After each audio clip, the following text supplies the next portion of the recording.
6 মে prime Sylhet digital মিডিয়ায় প্রচারিত হয়েছিল এক মায়ের বেদনার গল্প। আফিয়া বেগম, যিনি 6 কন্যা ও 1 পুত্র নিয়ে লড়াই করেছিলেন বেঁচে থাকার। তার স্বামী লোকমান আলী দীর্ঘদিন ক্যান্সারের সাথে যুদ্ধ করে চলে যান না ফেরার দেশে। গত 6 মে এই বাড়িতে আসলে এসে আমরা যখন দেখেছিলাম আসলে যে গড়টি ছিল সেই গড়টি আসলে তালমাটাল অবস্থায়, মানুষের ঘুমানোর জায়গা ছিল না এক মুঠো আহার। আজকে হয়তো সেটা কমিয়ে এখন জীবনযাপন সামনের দিকে কিভাবে এগিয়ে নিয়ে যায় আসলে সেই উদ্দেশ্যে প্রহর গুনছে। আমরা যে বাড়িটির সামনে দাঁড়িয়ে আছি আসলে সেই বাড়িটিও কয়েকদিন আগে একটি সংগঠন তাদেরকে আসলে উপহার দিয়ে যায়। সেই সংগঠনটি আসলে খুব সুন্দর কাজ করে যাচ্ছে দেশ বিদেশে। আমার সাথে এই যে মানুষগুলো দেখছেন জায়গায় আয়েশা সিদ্দিকা পিয়া, সেই মানুষটি মেডিকেল থেকে এখন পর্যন্ত কিন্তু এই মানুষগুলোর পাশে আছে, হয়তো সামনের দিনগুলো থাকবেন। আজকের একটি মুহূর্ত যদি বলেনি, যেমন প্রাইম সিলেটের নিউজ দেখে হয়তো বিয়ের মাত এসেছে, আজকে বিয়ের আনুষ্ঠানিকতা সময় অল্পর কারণে হয়তো সবাইকে জানানো যায় নাই। তার কারণে হলো যেমন সবাই তাদের জন্য দোয়া করবেন। আর এই প্রাইম সিলেটের নিউজের পরে কিন্তু আসলে তাদের জীবন মালটা আসলে পাল্টিতে শুরু করেছে। আজকে যে মানুষগুলো আছে খুব পরিশ্রম করে সারা দিন ব্যাপী, এবং কি সেই মানুষগুলাই এখন পর্যন্ত তাদের পাশে আছে। আসলে সবাই যদি এরকম এগিয়ে আসে, হয়তো এরকম অনাহারে রাত কাটা যে মানুষগুলো, হয়তো সেই মানুষগুলোর হয়তো কিছুটা হলো কষ্ট কমবে, এবং কি পাশাপাশি যদি বলে রাখি যেমন এই মানুষগুলোর মুখে হয়তো হাসি ফুটবে। আসসালামু আলাইকুম। আপনারা প্রবাসী ভাইয়া হলো হইরা খাইছে, আপনারা লাগি নামাজ পড়ি এক মানুষে পড়ি তিলাওয়াত করি, আপনারা লাগি দোয়া করি। আপনারা আমার বহুত সাহায্য আছে, আমি এখন আল্লাহর রহমতে শান্তিতে আছি। সেটা বাত আমার বাচ্চাতে শান্তি খাইরা। আগে মেঘ ভরতো, মেঘের মাঝে আমার বাচ্চা ঘুমাইছে, পাওটা ফসি গেছে। আল্লাহর রহমতে গোটা এখন মানাইছে শান্তি ঘুমাইরা। আর আমার 6টা মেয়ে বিয়ার উপযুক্ত, একটা মেয়ে নিউজ দেখিয়া তখন আমার মেয়েটা শুক্রবারে বিয়া, তারা এমনিও নির্গে কোনো আমার খরচ লাগেনি। সবাই দোয়া করবা আপনারা। পেছনে রয়ে যায় 7টি অবুঝ প্রাণ, পঙ্গু শাশুড়ি আর পাহাড় সমান ঋণ। আসলে এই তাদের সহযোগিতার আরেকটা বড় ক্রেডিট হচ্ছে প্রাইম সিলেটের। সর্বোপরি প্রাইম সিলেটে এটা নিউজ করেছিল, যার জন্য দেশ এবং বিদেশে সাড়া পেয়েছিল। তাই আমি এবং আমার সংগঠনের পক্ষ থেকে প্রাইম সিলেটকে অসংখ্য ধন্যবাদ। আপনাদের প্রতি ভালোবাসা রইল, আমরা আপনাদের পাশে আছি। ধন্যবাদ। আলহামদুলিল্লাহ, তাদের বাতের আসলে বর্তমানে নিউজের পর থেকে বাতের আসলে কোনো কষ্ট নাই। তাদের গর্ভবতী বাজার আছে। আমাদের অনেক দেশি প্রবাসী ভাই বোনেরা ওনাদেরকে শুধু টাকা না অনেক বাজার করে দিয়েছেন, চাউল ডাইল সবকিছু তাদের ঘরে পর্যাপ্ত, অনেক বেশি আছে। মনে হয় আরো 1-2 মাস তারা এগুলাই খেতে পারবে। এক সময় এমনও দিন ছিল যখন এক মুঠো ভাতের জন্য তাকিয়ে থাকতে হতো অন্যের দিকে। বৃষ্টির রাতে ভিজে কাটতো নির্ঘুম রাত। আপনারা গেছে, আমরা সাহায্য করছি, আমরা কিছু আপনারা খুশি থাকছে।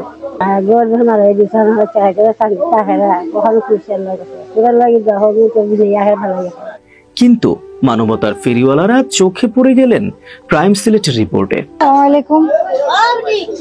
আজকে যে আমাদের পিছের বাড়িটা দেখতে পাচ্ছিলেন, আমরা 6 মে আসছিলাম এ বাড়িতে। যে অবস্থা দেখছিলেন আপনারা, তার থেকে আজকের পরিবেশটা অনেকটাই ভালো হয়েছে। সবকিছু আপনাদের জন্য হয়েছে।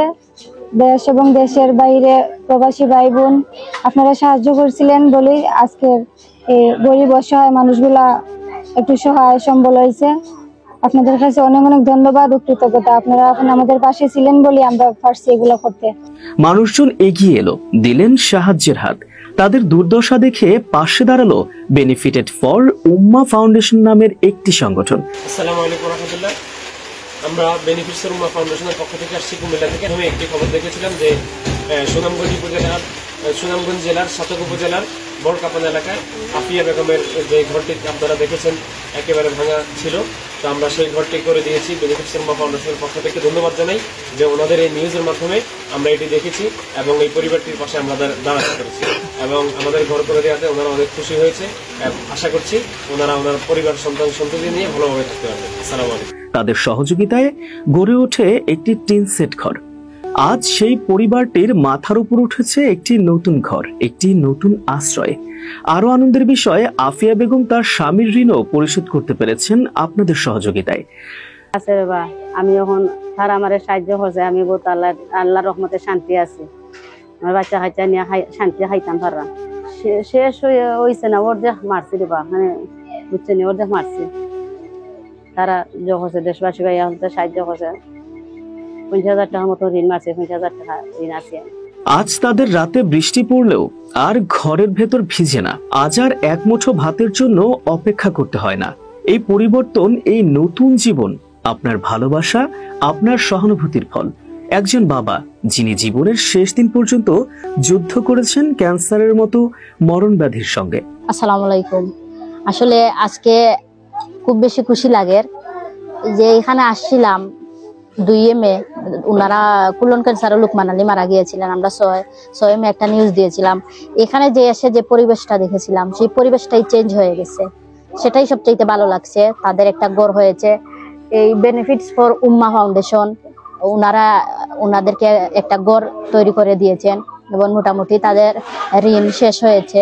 তাদের কাছেও একটা স্বাবলম্বী হওয়ার মতো কিছু আছে, তারা কাজ করতেছে স্বাবলম্বী হওয়ার। আমি দেশবাসী এবং প্রবাসী ভাই বোনদের কাছে অনেক অনেক কৃতজ্ঞতা প্রকাশ করছি যে তারা এতটুকু সহযোগিতা করে যে একটা পরিবারকে এইভাবে এগিয়ে নিয়েছেন।